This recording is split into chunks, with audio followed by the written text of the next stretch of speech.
Richard Arkwright, the youngest of 13 children, was born in Preston, Lancashire on the 23rd of December 1732.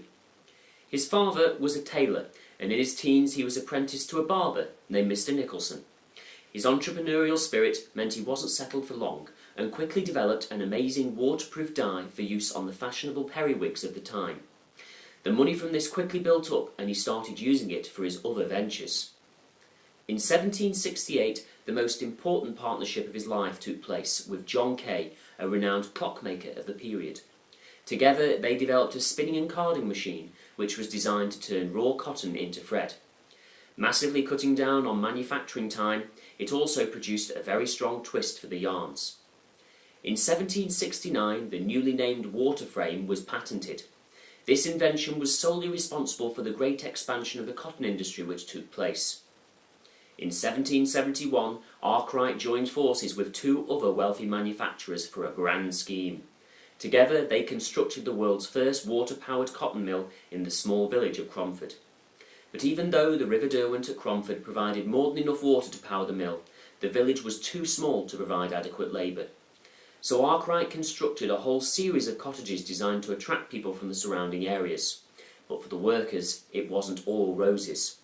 Whole families were employed, with children as young as 7 having to do 13 hours labour 6 days a week.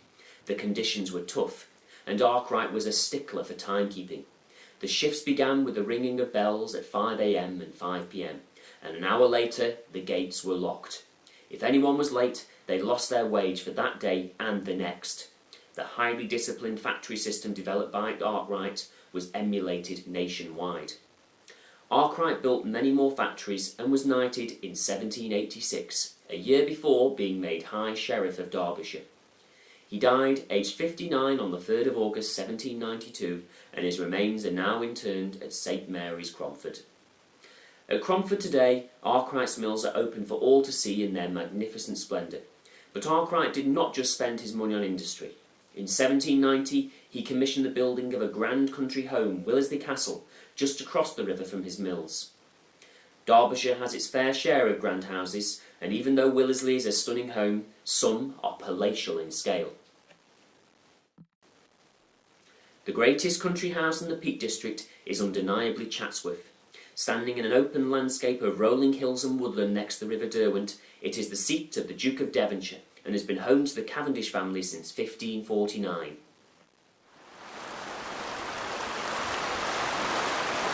The history of England's great estates and country houses can be traced back over half a millennia to the beginning of the Tudor period.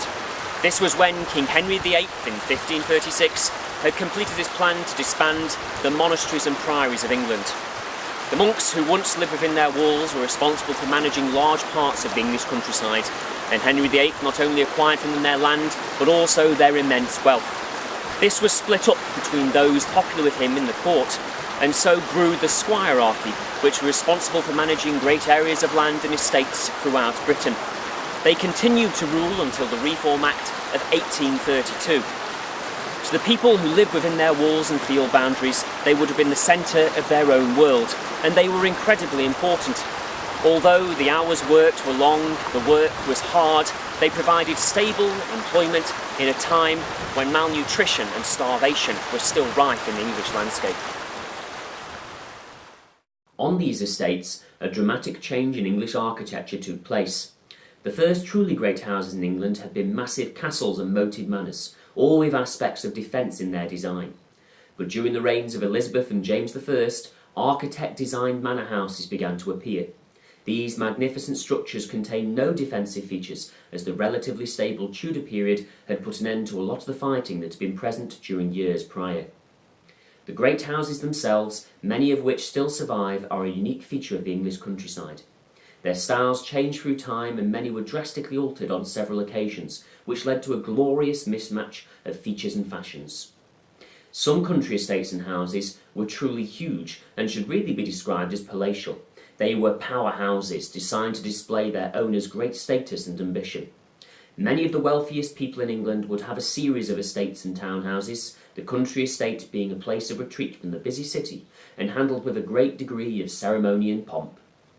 The land for Chatsworth was acquired from Henry VIII by the Lech family, who built their first house in what is now the southeast part of the formal gardens. Much smaller than the present complex, it was not soon after construction that both the land and house were sold to Sir William Cavendish, treasurer to King Henry VIII, who had been encouraged to move to Derbyshire by his wife Elizabeth Talbot, better known as Bess of Hardwicke. The original house was far too small for this up-and-coming noble family, and in 1553 construction began on what was to become the present house. Sir William died in 1557, but Bess inherited and continued with the building work, finishing in the 1560s. The death of her husband was nothing to put off Bess, and through her well-made marriage to her fourth husband, George Talbot, the 6th Earl of Shrewsbury, she continued her rise to high nobility. In 1568, George and Bess were entrusted with the care of Mary Queen of Scots. Both Mary and Bess were very fond of tapestries, and whilst at Chatsworth, she and Bess created the famous Oxborough hangings.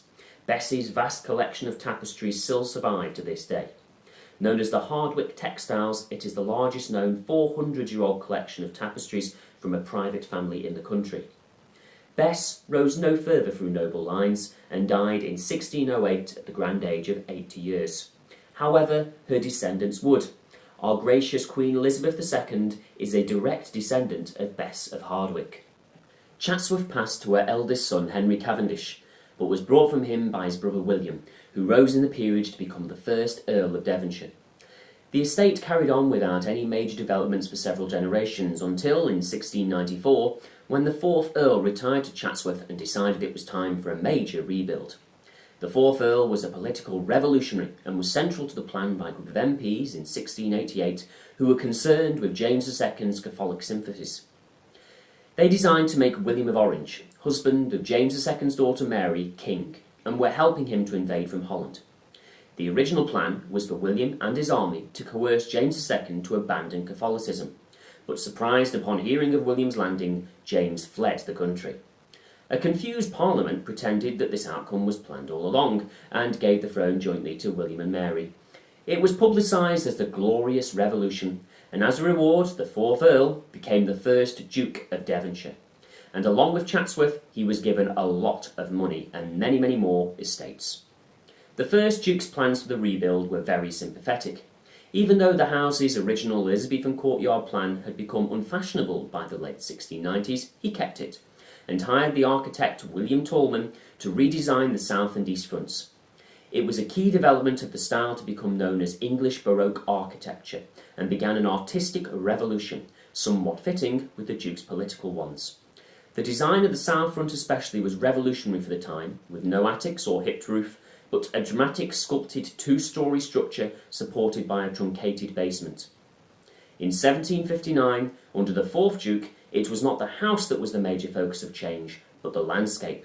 The fourth Duke hired the great architect Lancelot Brown, known as Capability for his often said phrase, "a great capability for improvement," to completely redesign the estate.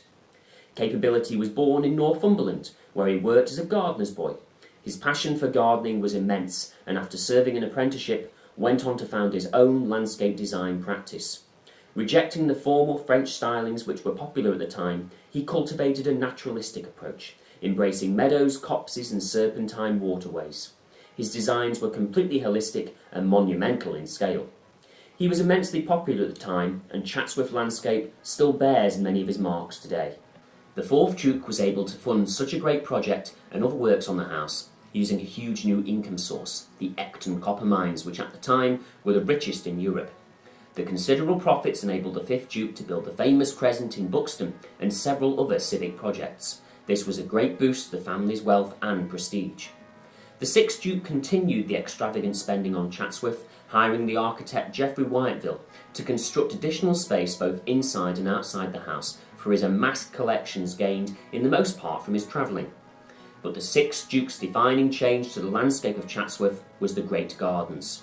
In the 1840s, he employed Joseph Paxton of Crystal Palace fame to redesign the 100-acre gardens, adding many new features and constructing a giant greenhouse for the Duke's many rare cultivars. He communicated with many of the country's leading botanists in the hunt for extravagant new species. This included the purchase of orchids from James Bateman of Biddulph Grange. Sadly, the greenhouse no longer survives. But as we all know, The great estates were to hit troubled times at the end of the Victorian era. The agricultural revolution of the 1870s had the first hard-felt impact, which is exacerbated by the sixth Duke's reckless spending. The seventh Duke tried to recuperate some money, but all his ventures failed and took a great toll on the Cavendish family wealth. By the time of the eighth Duke's passing, in 1908, £500,000 were owed in death duties. Over the coming decades, the family had to part with many great treasures to keep the estate. They sold works of fine art, irreplaceable furniture, their grand house in London's Piccadilly, and almost 2,000 volumes from their library, including 4 Shakespeare First Folios and 39 quartos, all of which went to America. During the Second World War, most country houses were put to institutional use as barracks and ended up being badly damaged. The 10th Duke, however, saw this coming and managed to arrange for Chatsworth to be occupied by a Welsh public girls' school, realising the damage would be far less, and in 11 days packed away the majority of the house's furniture and treasures. After the end of the war, the 10th Duke did not move back in.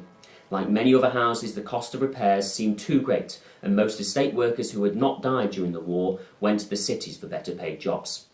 The 10th Duke passed away on the 26th of November 1950 from a heart attack, although under retrospectively suspicious circumstances. His death was in the presence of his general practitioner, Dr. John Bodkin Adams. Adams was a Home Office pathologist who was well respected at the time, but later became linked to 163 suspicious deaths. Although never convicted, he is now thought to have been one of the country's worst ever serial killers. The Duke's death was especially untimely, as if he had died only a few weeks later, the Cavendish family would have avoided death duties, which, after the war, were an unbelievable 80% on the whole estate. To the 11th Duke, it almost looked as if Chatsworth was lost, but through hard graft, negotiations with Inland Revenue, selling the vast majority of the family's great works of art, houses and land, he managed to keep the house, along with 10 square kilometres of land and 2 further small estates, Bolton Abbey in Yorkshire and Lismore in Ireland. The Dukes of Devonshire still reside at Chatsworth and now help to keep the estate running at an estimated cost of £4 million a year, through a variety of entrepreneurial activities. Tourists can even visit the house, though the vast majority of 126 rooms are closed to the public, allowing the family to live their private lives in relative peace. Chatsworth and the Cavendish family managed to adapt and survive the sweeping changes of the 20th century, but many families did not. Smaller than the grand powerhouses were the minor country estates. Each of them would have been seat of a member of the squirearchy or gentry. Although much smaller on scale and in terms of influence and money, to the local people they would have been a centre of their world and known collectively as the ruling classes. Behind me is the beautiful stone-built mill of Bearder, and this was once part of the Swithingley estate that was originally home to the Trafford family.